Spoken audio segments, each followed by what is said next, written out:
Hi, this is Len Edgerly. Welcome to the Kindle Chronicles.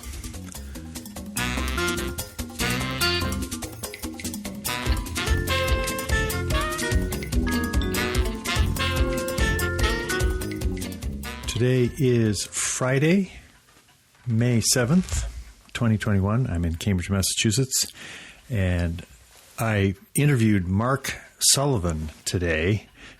Friday. I usually do the interviews earlier in the week, but Darlene and I celebrated our 37th wedding anniversary in a little getaway up in Maine for the last couple of days. So in working with Amazon Publishing, I was able to get the interview set up this afternoon.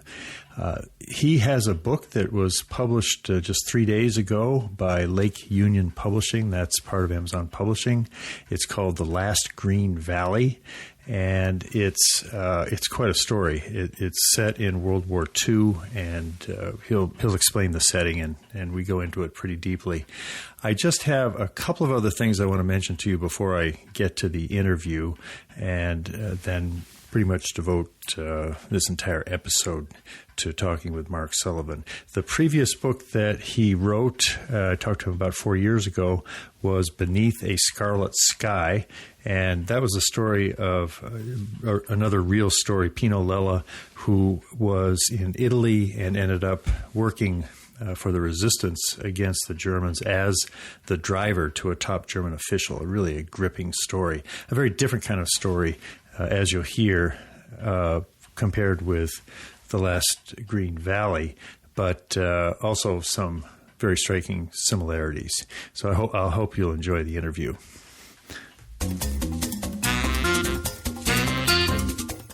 As I was getting ready to talk to you about my conversation with Mark Sullivan, I was working with the AirTags, and these are from Apple, little round devices that are like the Tile devices that I've used in the past. These are, you attach them to a key and then you can find them using wireless technology. Well, Apple has jumped into this in a big way, and given how many billions of iPhones there are, then this is a pretty strong thing for them to do. You can use your iPhone to find anything that you attach to one of these devices. They're very elegant, and I got a pack of 4 of them, 2 for Darlene, 2 for me. And I've got one on a set of keys I use up in Maine, and we'll be putting them on other devices. Well, I happened to see a story. The day these things arrive, I find out that Amazon is partnering with Tile, and they're going to be using their Sidewalk wireless network. And this is something I heard about in September 2019 at a product preview in Seattle. It's using a frequency which is apparently available that's got more range than Wi-Fi. So as they get devices setting up this, they call it Sidewalk, if you have a tag on your dog and you can find the dog if it goes out in the neighborhood. And our Echo devices, I've noticed the last few times I've set up one of my Alexa devices, there's a step where you agree to have your device be part of the Sidewalk network. So you're actually creating this network by letting your device be part of it. This gives the Tile, when it's set up, and it'll be set up in the next month or so, the ability to work with Alexa so that you'll be able to say, Alexa, where are my keys? And in my house, there are so many Alexa devices, she's going to be able to say, the closest device that your keys are next to is the Echo in the bedroom. And then also they would be able to say, well, you've left them over at your daughter's house or something like that. I don't know how specific they can get. But this is going to be quite a competition of network against network, Apple against Amazon, partnering with Tile. And it's all good. I think we have the opportunity to be finding things as this rolls out. By the way, I found that article, and I'll have a link to it in the show notes on CNBC, and I used something called Push to Kindle to have the article show up on my Fire HD 8 tablet. And I heard about Push to Kindle from Kevin Kelly in his Recommendo newsletter that I get every week. It's a Patreon-related initiative. I haven't had time to completely dive into it. It's by an outfit called 5 Filters, and it looks like you can get up to 20 credits using push to Kindle. So if you see an article, you can push it, and you just have to enter the name of the Kindle that you want it to be sent to. It uses the email sending of documents that Amazon has built into all the devices. And then you have to make sure that the 5 filters email sending address is listed in Manage Your Content and Devices.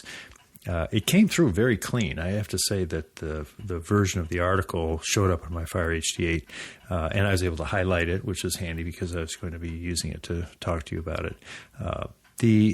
To get more than the free credits, if you pay $2 a month, you can get up to 100, and there's a higher level that's unlimited.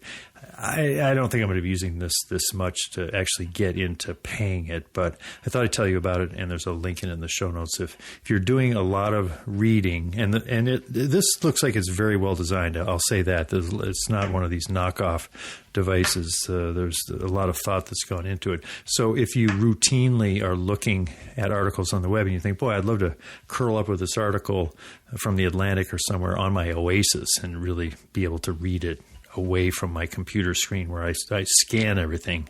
This looks like a pretty nice way to do it. And there's others that pocket different ones, but when it has the imprimatur of Kevin Kelly on it, that also makes me stand up and notice. Push to Kindle. You'll find information about it on the show notes at thekindlechronicles.com. Let's turn now to the interview. I want to thank listener Shimon Schott from Krakow, Poland, who, after last week's show in an email, thanked me for the episode and mentioned this book by Mark Sullivan that I hadn't heard about. And so I scrambled pretty quickly and reached out to Amazon Publishing to see if I could get on the schedule for an interview. And if I hadn't heard about that from Shimon, I would have been... Well, I probably would have caught up with him eventually, but it's nice to talk to an author just a few days after the book comes out, so I was grateful for that. And as I said, we connected by Zoom at 1:30 this afternoon, Cambridge time. He was in Bozeman, and I asked him, what is this book about? It's about a family of refugees in World War II in a horse-drawn covered wagon trying to outrun the Soviet Red Army while under the protection of the Nazi SS. And there's a colorful way to describe that running from the bear with the wolves, or how does that go with the two dangerous animals? They have this choice right at the beginning of the book. It happens right away, and it's, do they stay and wait for the Soviet bear to return, or do they run with the wolves, the Nazis they despise? And they make a choice of expediency because the Martel family has already faced deprivation, starvation, been thrown off their lands by the Soviets. Adeline's father was sent to the Gulag, never came back. Emil's father sent to the Gulag and came back a broken man. So, they have a lot of weight there, and their thinking at the beginning is that they're going to run with the Nazis until they get close enough to the Western Allied lines to make a sprint to become their refugees rather than Soviet refugees, because they know they're probably going to end up in Siberia or dead if they stay around and wait.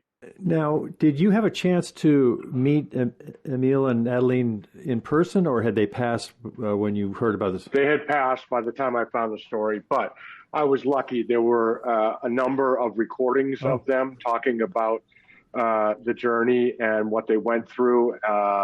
Not a lot, because they talked a lot about the breadth of their life, and certainly the escape from Ukraine and then the escape from East Germany are big parts of those. And I had full cooperation of their sons, Will and Walt, in the story.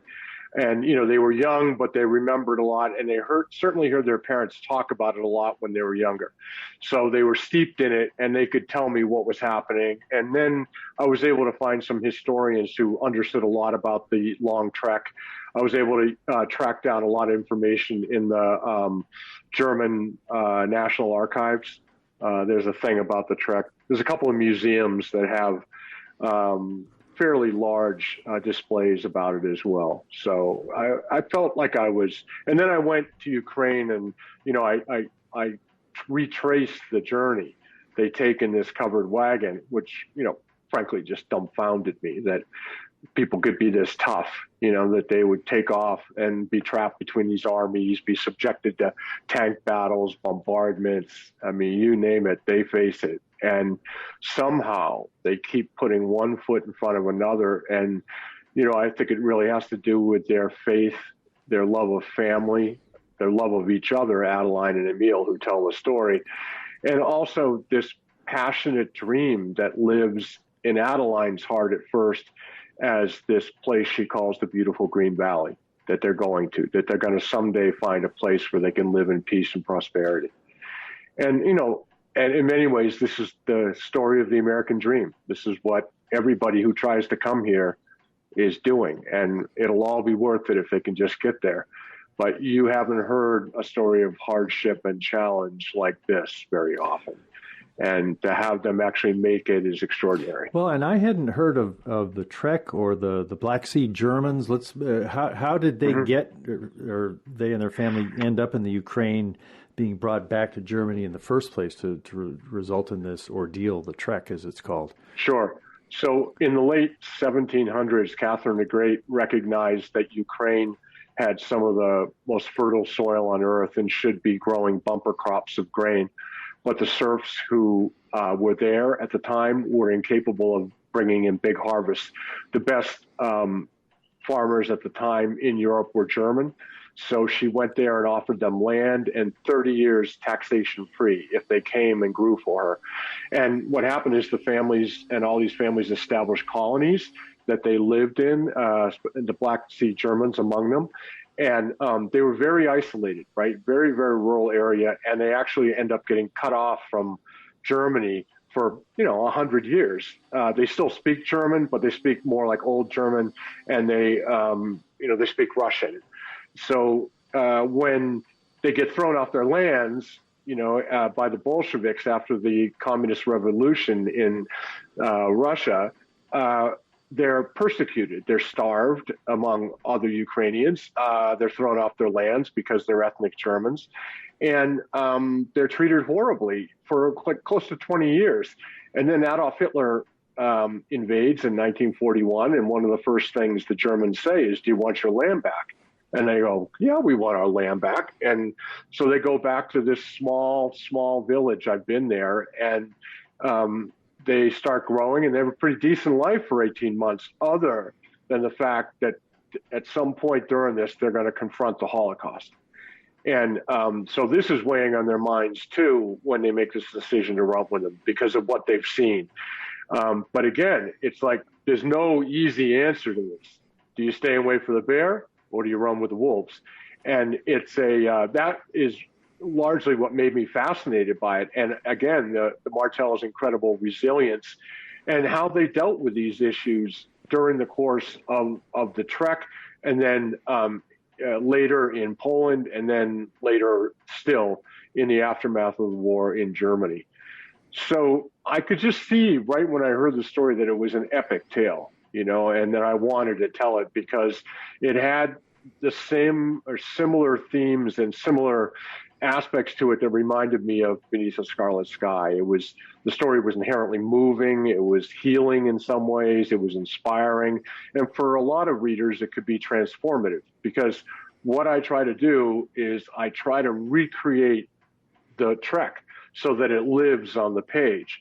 And if I've done it right, it's less you're reading a book than you're having the same experience as the Martells. And that's what I tried for, so that the reader sits on the shoulders of Adeline and Emil in alternating chapters, and you really come to grips with just how brutal, harrowing, haunting this story is. Yeah, it certainly achieves that effect because it's a relentless journey, and yes. And at every step, you can just feel that something is going to go wrong, and that the cart is going to fall over a cliff, I think sometimes I think about, is it really worth reading a book that's 450 pages long versus something shorter? And I don't think you could have created, in at least myself as a reader, the cumulative tedium and frustration and sort of lack of faith as you read those hundreds of pages. And then when things start happening, you've created this appetite for hope that really seems similar to what they must have felt. Yes, I agree with that. And, it had to have been hard for them. I hope it doesn't read tediously. I think it reads at a pretty breakneck pace. Good. But I get it. And this is, you had to be able to portray what they had gone through. This is a struggle. And it's not a struggle to read, but you're going to be involved in the struggle. You're going to see them do everything from have to, go down and bury people who die on the trek. 20,000 people died on this trek. And it also, you got to remember, it's very indicative. I think it's emblematic of the fact that 60 million people were displaced by World War II, 60 million refugees. And I was pretty shocked when I found that number. And I realized that I hadn't read a lot about just the refugee experience, just the experience of someone who was trying to get out of the way of the war. They weren't involved in it. This was not their beef, and they're just trying to get out of the way. And so that fascinated me, and it added to my motive to write the book because it's worth it. I mean, when they finally make it, I think a lot. You get this feeling of utter elation that they did it. They actually conquered this thing, and against just stupefying odds, right? And just an amazing story. It still dumbfounds me when I think about them. Well, as I read it, and in your preface, you talk about how this story came to you. Yeah. There were lots of opportunities after Under a Scarlet Sky of people saying, I've got a great World War II story as well. Let's talk a little bit more the odd coincidence of where you found the story and what was that like? Yeah, well, a lot of people were telling me I'd never find a story like it, but I really believed I would. And I established like this criteria. What am I looking for? And I was looking for a story that was like Beneath, in that it was moving, healing, inspiring, transforming.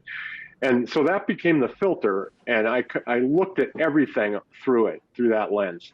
And in November of 2017, in all places, the noontime Rotary meeting in Bozeman, Montana, where I live, I have this dentist come up to me after my presentation about Beneath, and he says, do you know the Martells? And I said, you mean the construction people, because they own a big construction company? They said, yeah. He said, the entire time I was reading Beneath the Scarlet Sky, I kept thinking about the Martells' story of how they came to America. You've got to hear it. So like 2 days later, I get out at Bill Martell's house, and I get this odd feeling, and I realize I can't be 250 yards from where I heard Beneath the Scarlet Sky. And I go in, and it starts to hit the buttons almost immediately. It's moving. It's got this quality that's healing, mostly about his mother's personality and how she thought about life. And it was inspiring that they had gotten through this. And it was, by the end of it, I could feel that it had the potential to transform me and transform readers in some way.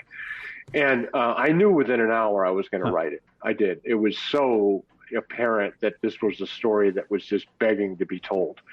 And so I set off on this odyssey to learn it, to understand the narrative enough to tell it in a compelling way. And that took a lot of research, as well as learning what research to leave out, right? Because it's a whopper of a book as it is.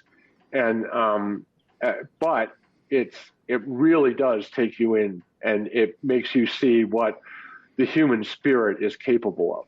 You get that in spades. You realize that there's basically limitless dimensions to the human spirit.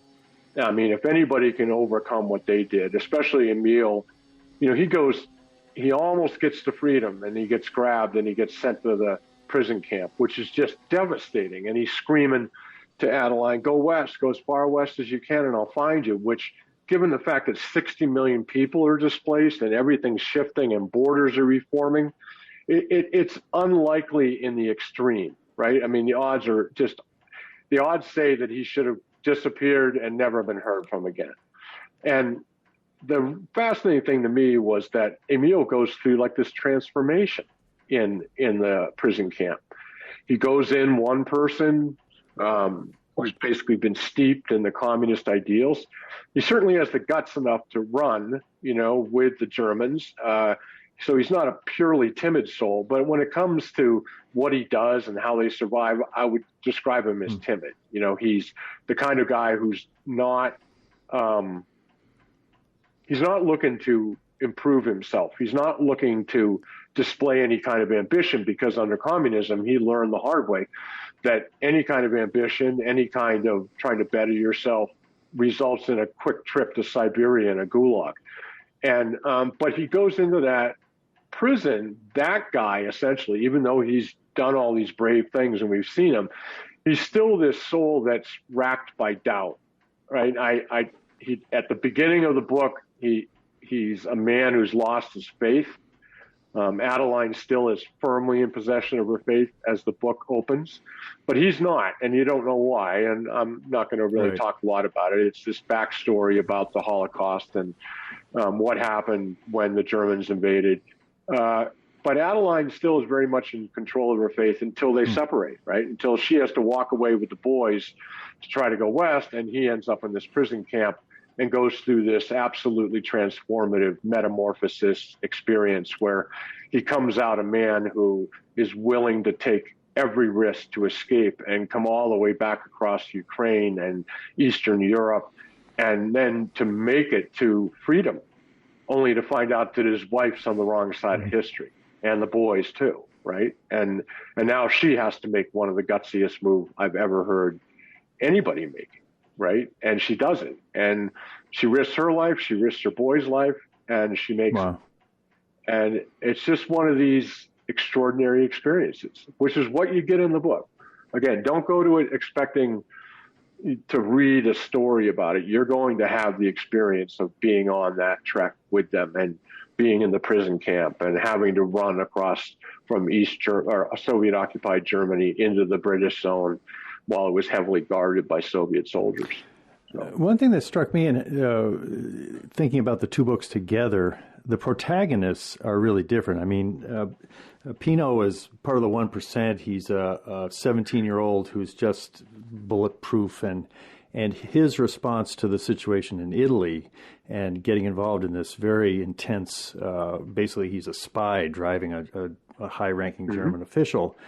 So he's from kind of that type of character, that place in society, and Emil is much more ordinary. He's not anywhere near the 1%, and yet I get a similar feeling, as you say, transformation from both stories, which makes it feel as if between the two of them, you've identified something that doesn't depend on where you are in society or even your personalities. I mean, did you have that feeling that the place that inspired you in these two characters was in some ways the same place?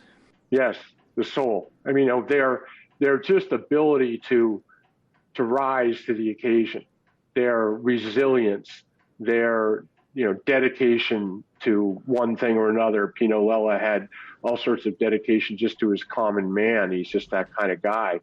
And with Emil and Adeline, you get people who are just good people at heart, and they're willing and they're desperate to try to get the freedom and a new life. And I identified with that fiercely, just because these are the people who build our country every day. These kinds of people who can go through what they did, and then they get here, and all of a sudden, in an atmosphere of freedom and democracy and a free market, all of a sudden they're still working just as hard as they did before to survive, but because of their tremendous effort and their character and what they were willing to do once they got here, like literally everything they touched turned to gold, which I found phenomenal. And it was just the icing on the cake to find out what had happened to them once they got here. Yeah. The survival would have been enough, and then without ruining the sheer joy of the final pages of the story. You've got a lot that happens beyond that.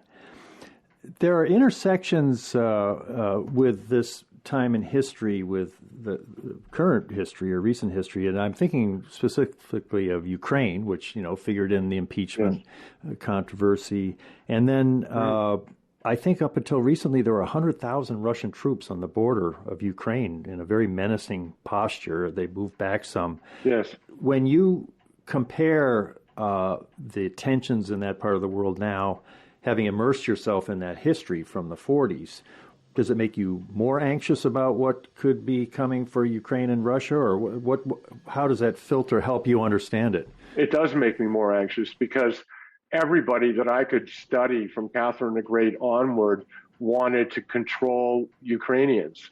They weren't they were so far south of Moscow that they felt separated. They had their own language. They had their own culture. The ethnic Germans had their own culture, but there was always a level of friction between Ukrainians and Moscow. That went back to the czars all the way through. And certainly under Stalin is so fed up with the Ukrainians and, the efforts that are in opposition that he decides to starve them in the early 30s. And he succeeds in starving 4 million people. I mean, 4 million people, that's just in one winter. It's just amazing and brutal. And I didn't know anything about it before I started the research. So yeah, it does. There's just a level of conflict that's naturally inherent in Ukraine, not only because it's this breadbasket, but it has important access to waterways and to the ocean. And, I don't think Putin is going to be very happy with letting that go, so he's not going to. Yeah, and anything he does that's aggressive against Ukraine, I'm sure it kind of resonates among the Russian people as, there's a lot of history there to draw on to get people riled up. Most assuredly. Yeah, most assuredly. How about when you think you finished writing this, I assume in kind of late last year, you were writing it during the pandemic. Yep. What kinds of connections did you draw from Emil and Aline's story in watching what we've gone through during the pandemic? Well, I mean, I certainly think it's a story that's absolutely apt for our times. The whole world is going through an ordeal, a challenge, and we're being asked to rise to the challenge. And by reading a story of people who went through infinitely more difficult challenges, I think it just motivates people to understand that we will come out of this. We will be resilient. We will survive. We will thrive. And you've got to be reminded of that, though. I mean, the day-to-day of life, especially during the pandemic, was so new. So it was almost like being thrown onto the trek, right? It's like, bang, here's your life. No, you're gone. You're never going back. You're never going to see it again. And, that's the way a lot of us felt when the country shut down last year and we went into the real stringent lockdown is what's going to happen. And I was literally writing, the final draft of the book during all that. And, I know that when I was going through what they were going through, I kept looking up and I said, well, honestly, all they're asking me to do is stay home, wear a mask when I'm outside, and watch Netflix. What is there to really, bitch and moan about? Nothing, compared to, the idea of a collective sacrifice that was made by literally everyone in the world during World War II, And so it's one of those situations. And I think that the lessons to be learned and just having had the experience of understanding the Martell's journey just gave me a far different perspective on the pandemic than I might have had. Yeah. One thing I experienced in reading this, and I think maybe in Beneath as well, the characters, and there's the real people that face real situations, they come up against these excruciating moral dilemmas like, do you agree to do something terrible in order to save the life of your family? And yes. And there's some real counterpoint between Emil and his wife. They make some of these decisions differently. And I find myself saying, if I was in that decision, I mean, I'm ashamed to sort of admit, but I'll admit it to myself. I found myself frequently saying, I wouldn't have done the brave thing. I would have played it safe, kept my head down, sort of followed Emil's father's rules for surviving the gulag. Right. And I've always thought, if I ever found myself in a situation that intense, I wouldn't know until then how I was going to be making decisions. I can't just sit here reading a book and feel thoughts in my head and think that would be prescriptive, that if I was ever called to be brave. But is that your understanding of it? Because it just, I guess I'd rather think that and just say, I don't know. I hope I never have to find out what I would do in those situations, but there's really no way to predict. Right. And I'm glad you actually ended up asking yourself that, because one of the things that readers wrote to me about reading Beneath was that they kept asking themselves, what would I have done in this situation? What would I have done? And that's another thing that fascinated me about both stories, is that they're morally complex. They demand, attention. This is not black and white. This is, you have to struggle with the same issues that they struggled with. And I think it's great that the reader asks, what would I have done? That means I've done my job. They're in the experience enough to ask it. And I want people to talk about it. There's certain aspects of Beneath that people talk about, and they get into big discussions, all sorts of things about it. And because there's so many levels of moral complexity in that story. And the same is true here. In some ways, the stakes are even higher, just because it's a young family and you don't know what's going to happen to them. And you don't know what became of Emil that caused him to lose his faith. And I found that what's interesting is that Emil goes on a track that's from without faith to he recovers his faith in the prison camp. It finds him again, he restores it again, and it guides him all the way through the escape. And Adeline actually, as the time goes on and on without contact for him, she starts to lose her faith. And you could argue that just before he contacts her, she's lost it. She's not feeling it in the same way. She's beginning to reckon with the idea that he may be gone forever. And that is just a brutally disheartening thing, because they really did love each other.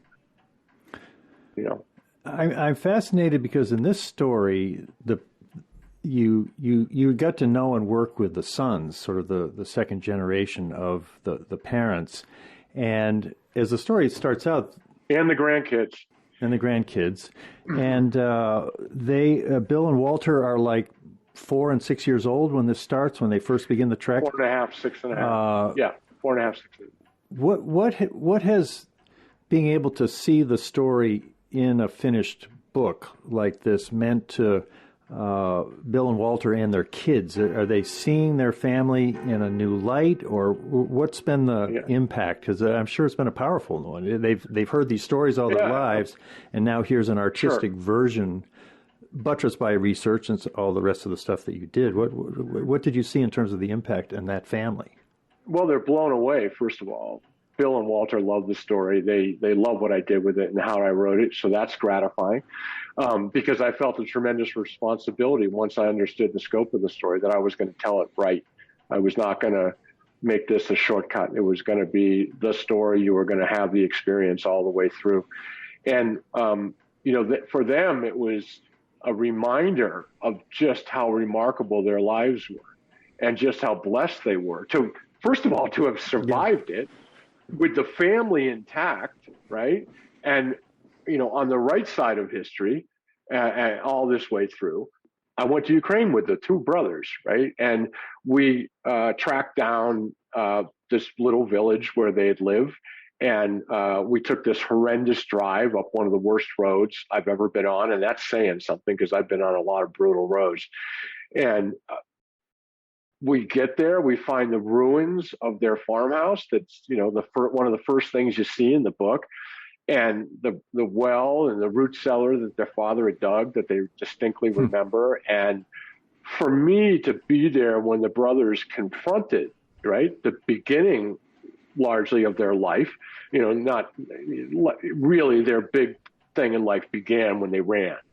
And for them for me to watch them confront it and see the whole arc of their lives basically unfold before their eyes and see themselves coming full circle to that moment was breathtaking. It was. And we found out that the road to Poltava, where the prison camp was, which is in far eastern Ukraine, like much deeper into Ukraine than they started, over by the border of Belarus. And we got there. We were going to drive, but that was 13 hours up a worse road. So we flew, and we found this museum had been rebuilt, but when Emil was there, it was bombed out. And we found the museum director. At first, he didn't want to let us in because it was under renovations. It was a Monday. And until he found out that Emil used to collect scrap wood and sell it to the cooks. And he got this big grin on his face, and he said, my mother was one of the cooks. And he took us in, and we got to go into the basement where Emil was held with 600 men. And again, to see the boys confronting the reality of what their father went through. And this was a prison camp where 2,300 men went in with him, and they just started dying almost immediately because the sanitary conditions were non-existent. There was cholera, dysentery, you name it, they had it. And men were dying at like 6, 7 a day clip. And Emil was on this death detail. And we were able to go see where, they would dump the bodies. And the whole thing. But in that basement was, again, one of the more breathtaking experiences I've had, to see these two old men like reevaluating, reappraising their father, like what he had gone through. And they both started crying, and I cried with them. Yeah. How many grandchildren are there? There are 7. What's their take from the book? What do they seem to be getting out of it? I'm going to find out tonight because they're all coming to my house for a celebration. I'll find out. I haven't talked to many of the grandchildren. They're in their 20s, 30s, 40s? 40s, 20s, 30s, 40s. Yeah. And there's great grandkids too. Yeah. Yeah. Wow, that's cool. The grandkids spent a lot of time with Adeline and Emil, especially with Adeline, because she lived a lot longer.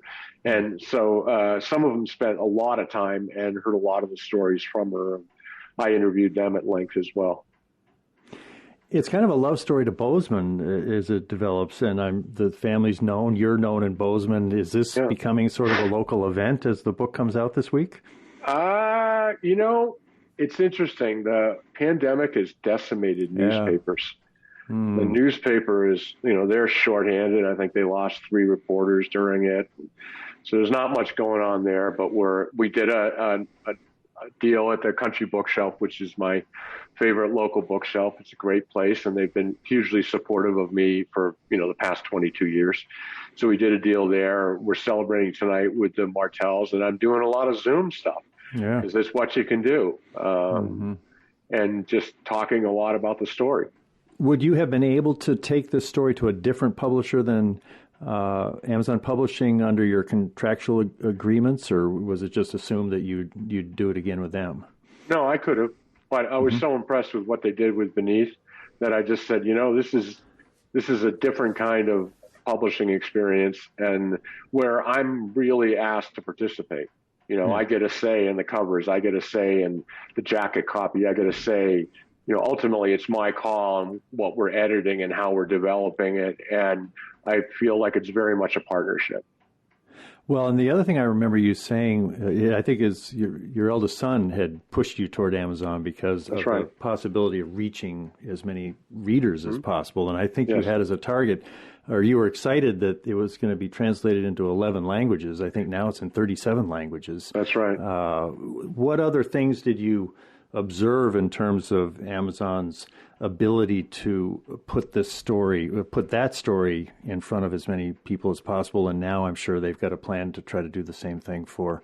Yeah, well, it was simply extraordinary. They were able to put the book Beneath was part of Kindle First Read, or Amazon First Reads it's called now. And that put the book in the hands of, I think close to 300,000 people. So that was, in and of itself, just an amazing thing because, a certain percentage of them read it and at that point, and they read it and loved it and they reviewed it. And, that's the deal. The more reviews you have, the more the algorithms within Amazon's machine starts to look at people's tastes in books and what they've liked before, and says, if you like that, you like this, and it's getting a super high rating. And, it's pretty remarkable what they can do. I read somewhere, is there a TV series or a movie in the works for Beneath? Yeah, it's a TV series, 7 hours. Tom Holland's still attached to it. They've written a pilot. They are trying to cast the general at the last I heard, which was about a month ago. Yeah. Are you still looking for untold stories that move you? Oh, yeah. And you hadn't had any that had crossed your path 4 years ago when I talked to you. This was before you heard about this one. Is one in your sights yet? Oh, yeah. I've got it. You have got it. Yeah, I know what it is. It is.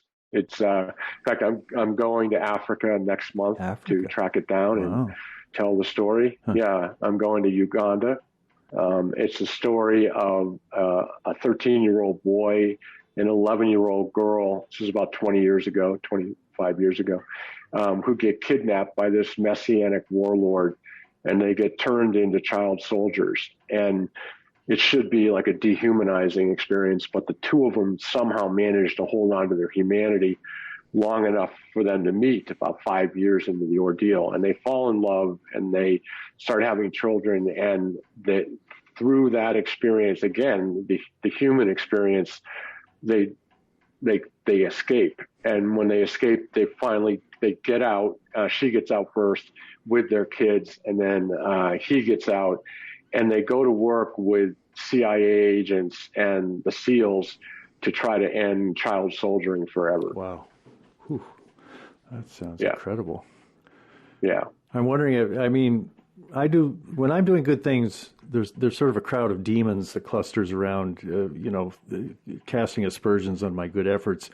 Do you think there's a party that can't wait to write a cynical, satiric novel about the worst of humanity? Or these books are so transformative and so positive that can you do that the rest of your life? And yeah, absolutely. That's what I'm doing the rest of my life, because there are gazillion stories about how life sucks. That's true.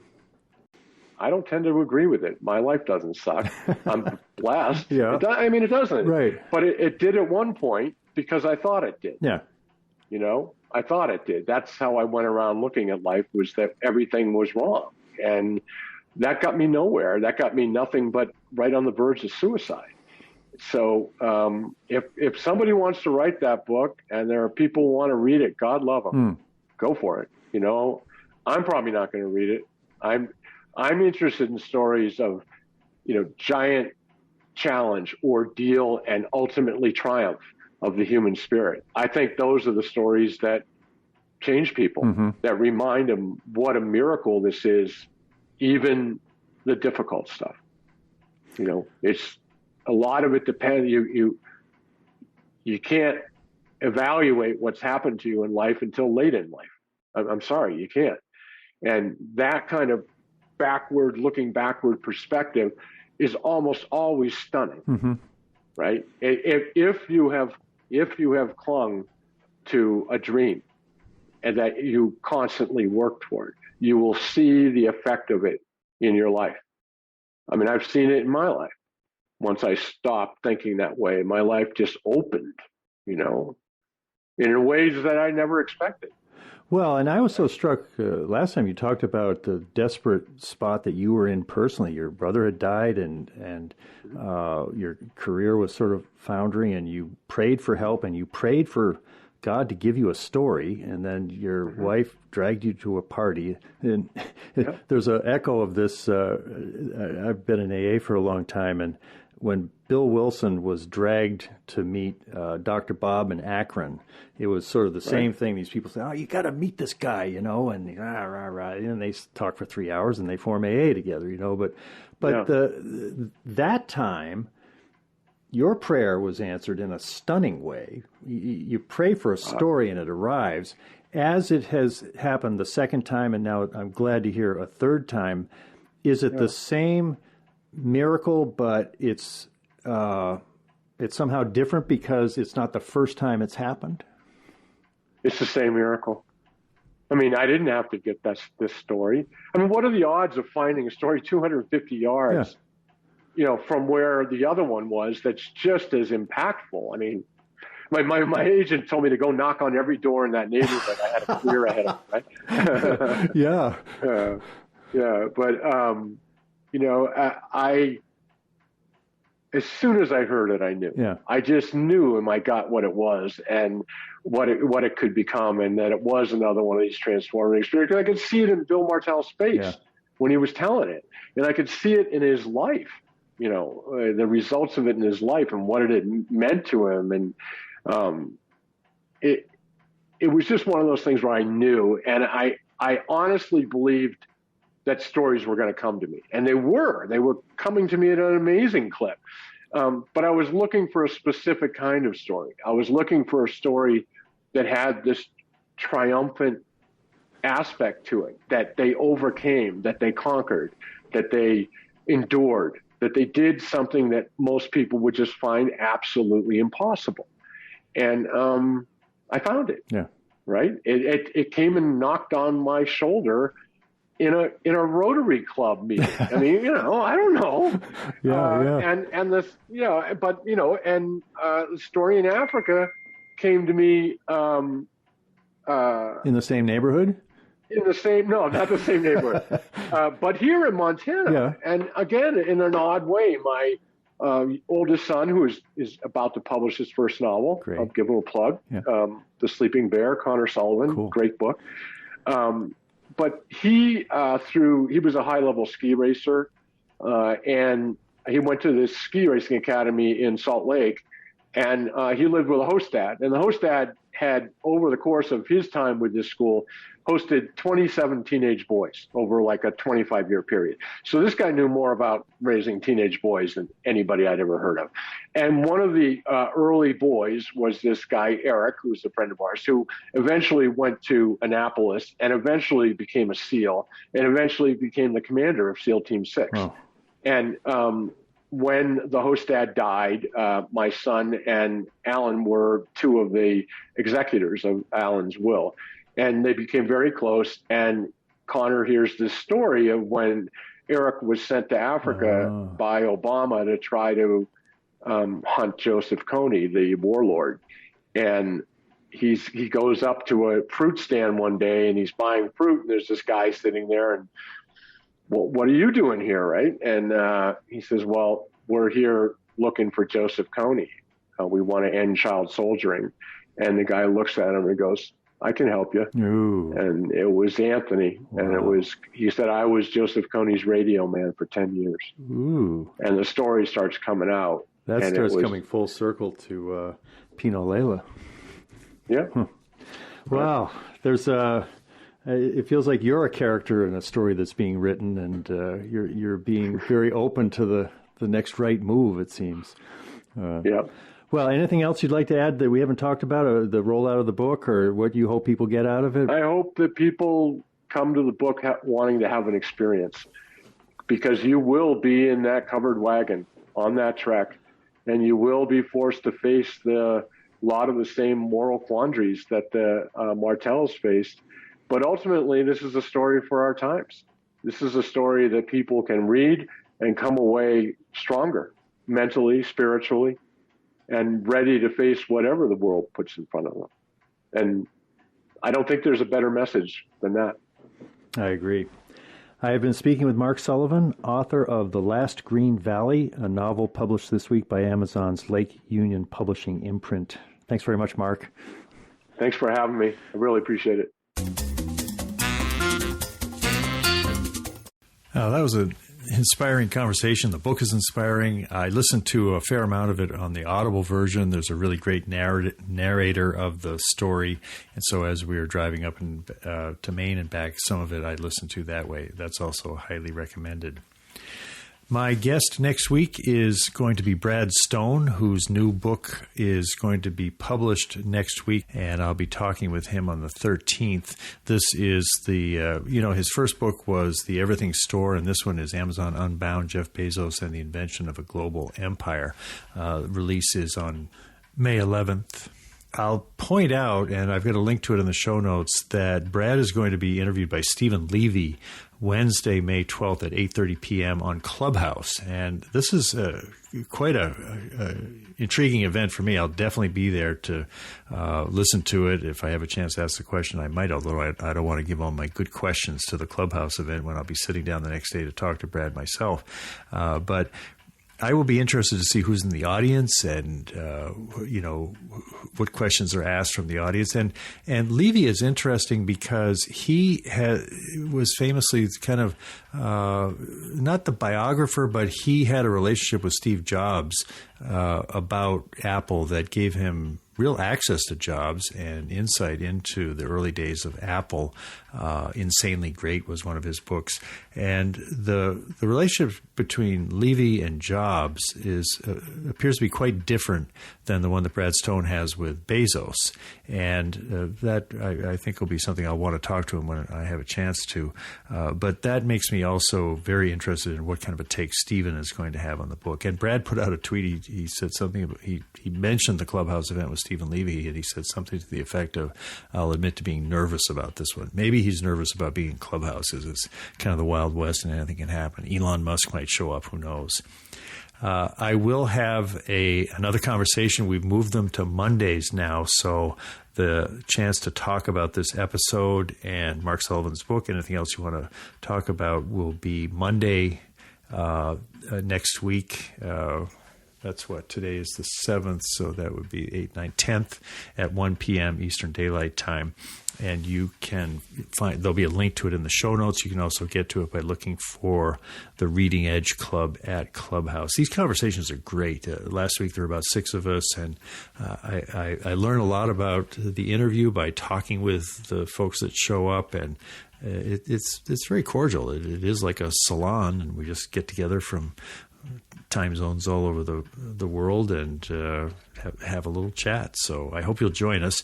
I still have invites, so if you need an invite to Clubhouse, just send me an email at podchronicles@gmail.com. Be sure to include your mobile number because they need that to set up the membership for you. I'm not spending as much time on Clubhouse as I did, but I do enjoy these weekly conversations, and every once in a while something newsworthy happens, like Brad Stone and Stephen Levy sitting down for a Clubhouse room Wednesday, May 12th. That's it, and enjoyed talking with you as always. We had a quiet celebration of our anniversary up there in the woods in Maine, and a cottage slightly away from the actual beach, but we could see it in the distance, and it was largely chilly, but I got a fire going in the fireplace, and we did some reading, and we had the kind of anniversary celebration that you'd expect after 37 years of marriage. The passage of time is very sweet, and to be able to get away up to Maine made it that much better. Thanks for listening. Bye.